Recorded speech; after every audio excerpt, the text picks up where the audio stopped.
নামাজের পরে মা বাবার জন্য দোয়া করবেন, বেঁচে থাকুক আর মরে যাক, দোয়া করবেনই, মনে থাকবে। রব্বির হামহুমা কামা রাব্বায়ানি সগীরা। আবার পড়েন রব্বির হামহুমা কামা রাব্বায়ানি সগীরা। আল্লাহ পাক মায়ের মর্যাদা এত বাড়াইছেন, সাহাবী প্রশ্ন করেছে ইয়া রাসূলুল্লাহ খেদমত করব কার? হুজুর বলেন তোমার মায়ের, তারপরে কার? তোমার মায়ের, তারপরে কার? তোমার মায়ের, তারপরে কার? তোমার পিতার।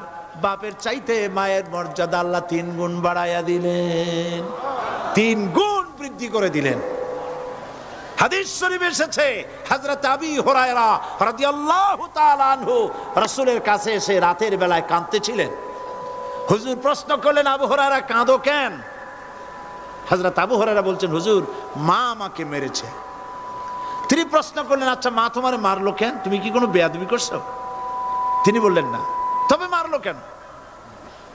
হযরত আবু হুরায়রা বলেন ইয়া রাসূলুল্লাহ আপনার খেদমত থেকে বাড়ি ফিরতে আমার দেরি হয়ে গিয়েছিল। গভীর রাত্রে যখন বাড়ি গেছি মা আমাকে প্রশ্ন করলেন বাবা দেরি হলো কেন, কোথায় ছিলি? তাম পৃথিবীর মানুষ যেই কদম মোবারক চুমু দিতে পারলে ধন্য হয়ে যায়, সেই আখিরি জামানার পয়গম্বর নবী মুহাম্মদ রাসূলুল্লাহ সাল্লাল্লাহু আলাইহি সাল্লামের দরবার থেকে আসতে আমার দেরি হয়ে গেছে। ইয়া রাসূলুল্লাহ আমার মা আপনার নাম শুনে তার গা জ্বলে উঠল, তিনি কাফের মুশরিকা। আপনার নাম শুনে অগ্নি শর্মা হয়ে আমাকে ধরে পিটানো আরম্ভ করলেন আর বললেন আবু হুরায়রা হয় মুহাম্মদ সাল্লাল্লাহু আলাইহি সাল্লামের বাড়ি ছাড়বি নইলে আমার বাড়ি ছাড়বি, কি করবি বল। মার খেতে খেতে আমি বললাম মা তোমার গায়ে যত শক্তি আছে আমারে মারো, তোমার বাড়ি শুদ্ধ তাম দুনিয়াটা ছেড়ে দিতে পারি, মুহাম্মদ রাসূলুল্লাহর কদম মোবারক ছেড়ে দিতে পারি না। হুজুর আমার মা গলা ধাক্কা মেরে আমাকে বের করে দিয়েছেন। হুজুর বলছেন আবু হুরায়রা মা তোমাকে মেরেছে আর আমার কাছে নালিশ করছো, আমি তোমার মায়ের কোনো বিচার করতে পারবো না। সুবহানাল্লাহ, এত বড় পাওয়ারফুল নবী, শানওয়ালা, ইজ্জতওয়ালি, বরকতওয়ালি, এত বড় নবী বলছেন মা মেরেছে আমার করার কিচ্ছু নাই। সুবহানাল্লাহ, তোমার মা মুশরিকা হোক আর যাই হোক তোমার মা। সুবহানাল্লাহ বলেন। আমার বন্ধুগণ হযরত আবু হুরায়রা বলেন ইয়া রাসূলুল্লাহ মায়ের বিরুদ্ধে কোনো অভিযোগ নিয়ে আমি আপনার কাছে আসি নাই। হুজুর বললেন কেন আসছো বলো খুলে। আবু হুরায়রা বলেন হুজুর আমি জানি আপনি আল্লাহর দরবারে যদি কোনো ব্যাপারে হাত তোলেন আল্লাহ মঞ্জুর করে ফেলেন, আপনি দয়া করে আমার মার জন্য দোয়া করেন আল্লাহ যেন হেদায়েত দিয়ে দেন। আমার নবীজি দুখানে হাত উত্তোলন করলেন, বললেন আল্লাহুম্মা ইহদি উম্মা আবি হুরায়রা, আয় আল্লাহ আমি দোয়া করতেছি আবু হুরায়রার মাকে হেদায়েত নসিব করো।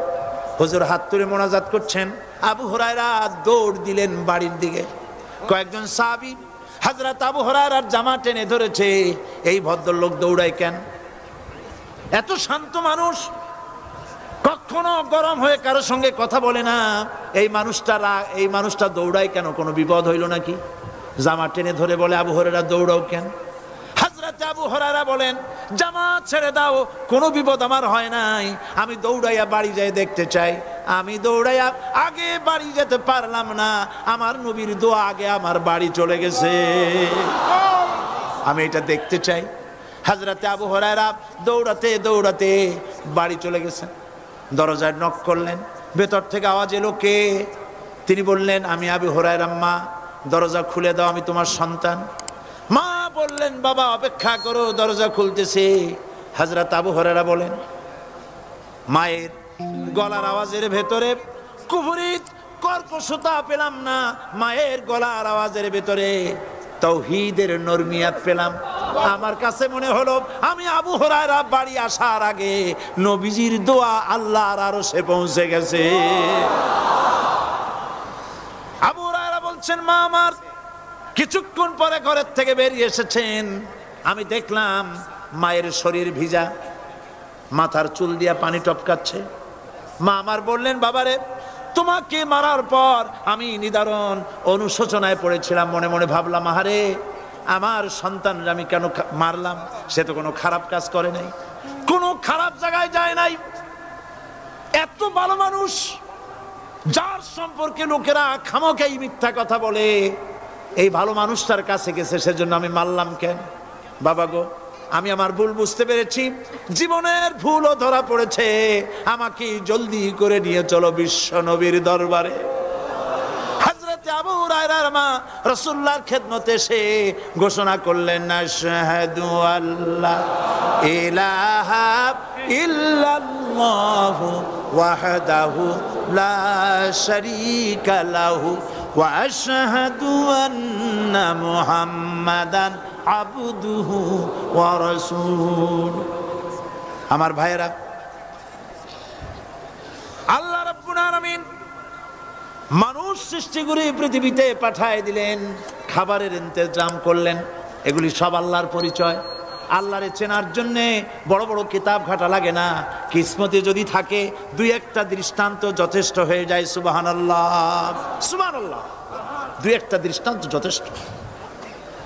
আল্লাহ পাক সমস্ত সৃষ্টি জগৎকে তৈরি করলেন, সৃষ্টি করলেন, আর তাদের খাদ্যের ব্যবস্থা করলেন। কে করেছেন খাদ্যের ব্যবস্থা? খাদ্য দেন আল্লাহ। কিন্তু অহংকারী যারা, তারা বলে দেশের বাম্পার ফলনের জন্য সমস্ত কৃতিত্ব সরকারের।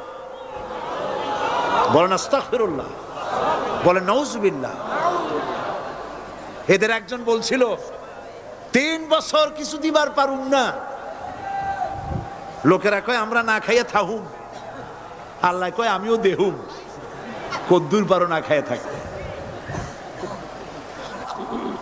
আল্লাহ রাব্বুল আলামিন মায়ের দুধ দিয়ে সন্তানকে বড় করলেন, আর শোনায় দিলেন, খবরদার এই মায়ের সাথে, এই বাপের সাথে নাফরমানি করবি না।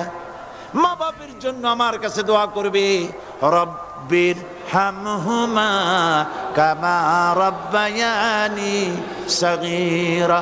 সবাই পড়েন আমার সাথে, রব্বির হামহুমা কামা রাব্বায়ানি সাগীরা।